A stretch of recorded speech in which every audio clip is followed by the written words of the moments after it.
আজ আমরা গাজীপুরের শালনা থেকে একটু দূরে ঘুরতে বেরিয়েছি।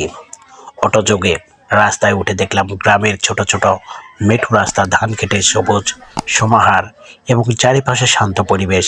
সত্যি মুগ্ধকর পরিবেশ। হালকা বাতাস বইছে আর সূর্যের আলো ধীরে ধীরে সবকিছুকেই সুন্দর করে ফুটে তুলছে। সূর্য নিমিষেই ডুবে গেল। রাস্তায় হাঁটতে হাঁটতে চোখ পড়ছে ছোট দোকান। এখানে ফুচকা, চটপটি, মাঠার দোকান সবই আছে। পুরাতন হাটগুলো যেন সময়কে থামিয়ে দিয়ে রেখেছে। লোকজন ঘোরাফেরা করছে, কেউ দোকানে কেনাকাটা করছে, কেউ বন্ধুদের সঙ্গে গল্প করছে। এসব মিলিয়ে গ্রামের জীবনের চমৎকার দৃশ্য ফুটে উঠেছে। পাশেই একটি বিশাল জলময় এই দৃশ্য প্রকৃতির সঙ্গে একেবারে মিশে গেছে। দূরের রেল লাইন দেখা যাচ্ছে। আমরা সেখানে দাঁড়িয়েই রেল আসার জন্য অপেক্ষা করছি, কারণ রেল আসলে একটু দেখতে সৌন্দর্য আর বেড়ে যাবে। তাই রেল দেখার জন্য সেখানেই দাঁড়িয়ে রয়েছি। আর ঠিক তখনই একটি ট্রেন চলে এসলো। ট্রেনের শব্দ এবং গতির সঙ্গে গ্রাম্য পরিবেশের মিলন সত্যি অভিজ্ঞতা ছুঁয়ে যায়। সেখানে ছোট ছোট টং দোকান রয়েছে এবং পরিবারজন, আত্মীয় স্বজন সকলে এখানে বিভিন্ন মতের লোক সেখানে ঘুরতে বেরিয়েছে। দিন শেষে একটি ক্লান্তিমুক্ত পরিবেশের মধ্য দিয়ে সেখানে লোকজন ঘোরাফেরা করছে। কেউ বা একটু বাদামের দোকানে, কেউ বা একটু চায়ের দোকানে। এই সব মিলিয়ে লোকজন সেখানে মহা আনন্দে ঘোরাফেরা করছে। সেখানে রেল লাইনের পুরো একটা রেল লাইন জুড়ে মানুষ খুব ভিড় জমেছে, কারণ সেই রেল কখন আসবে এবং কখন দেখবে, সে আনন্দ উপভোগ করবে কখন, সেই অধীর অপেক্ষায় সেই লোকজন সেখানে অপেক্ষা করছে। এখানকার বাতাস অনেক ঠান্ডা এবং সতেজ। চারপাশে মানুষ ঘোরাফেরা করছে, কেউ হেঁটে যাচ্ছে, কেউ ছোট ছোট মোটরসাইকেলে চলাচল করছে।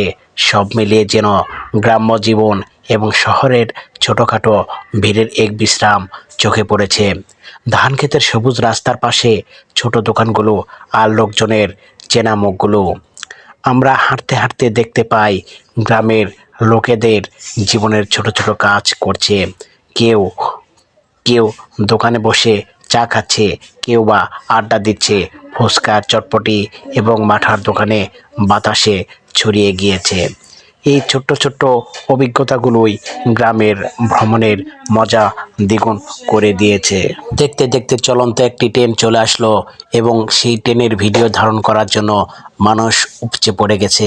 ট্রেনের কাছে গিয়ে খুব বাতাস বইছে এবং সেখানে কিছু ছবি তুলছে, ভিডিও করছে এবং আনন্দ উপভোগ করছে।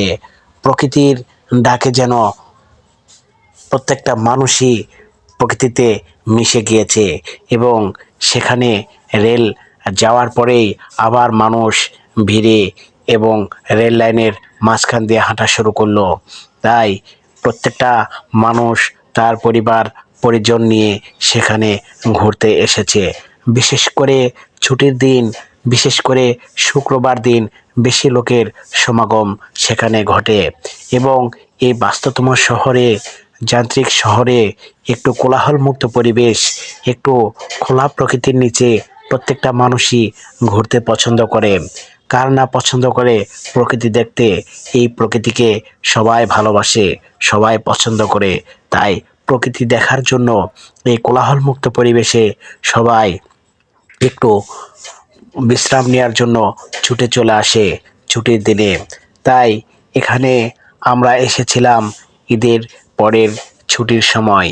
তাই এখানে বেশি লোকের সমাগম নেই বললেই চলে। কিন্তু বিশেষ দিনে, শুক্রবার দিনে বা সরকারি কোনো ছুটির দিনে এখানে অনেক লোকের সমাগম হয়। এখানে কেউ ছোট ছোট ভিডিও করছে, কেউ ছবি তুলছে, কেউ বা মনের আনন্দে ঘুরে বেড়াচ্ছে। তাই প্রত্যেকটা মানুষেরই আনন্দের দরকার। তাই এখানে ঘুরতে আসতে হলে আপনাকে শালনা আসতে হবে। শালনা থেকে আপনার 30 টাকা বা 40 টাকা ভাড়া নেবে কারখানা বাজার। সেই কারখানা বাজারে আপনারা নিমিষেই এখানে এসে পরিবার পরিজন নিয়ে আনন্দ উপভোগ করতে পারবেন। অনেক ব্যস্ততার মধ্য দিয়েও আমরা ঘুরতে বেরিয়েছি, কারণ প্রত্যেকটা মানুষই তার কর্মজীবন নিয়ে ব্যস্ত থাকে। কর্মজীবনের তাগিদে সেই ঈদের যানজট পেরিয়ে প্রত্যন্ত গ্রাম অঞ্চল থেকে ছুটি উপভোগ করে, ঈদ উপভোগ করে আবার তাদের কর্মস্থলে ফিরে এসেছে এবং কর্মস্থলে ফিরে আসার আগের দিন একটু ঘোরাফেরা করা। তাই প্রত্যেকটা মানুষেরই পরিবারের একটু ঘোরাফেরা করতে ইচ্ছুক থাকে, কিন্তু সময় স্বল্পতার কারণে অনেকেই ঘুরতে আসতে পারেন না। তাই গাজীপুর এলাকার মধ্যে যারা আছেন, এই শালনা থেকে খুব নিকটেই আসতে পারবেন এবং সেখানে পরিবার পরিজন নিয়ে আপনারা খুব সুন্দরভাবে ঘুরতে পারবেন। প্রকৃতির মাঝে কোলাহল পরিবেশ এবং পাশেই নদী নালা খাল বিল এবং প্রকৃতির মতো দৃশ্য আপনারা উপভোগ করতে পারবেন।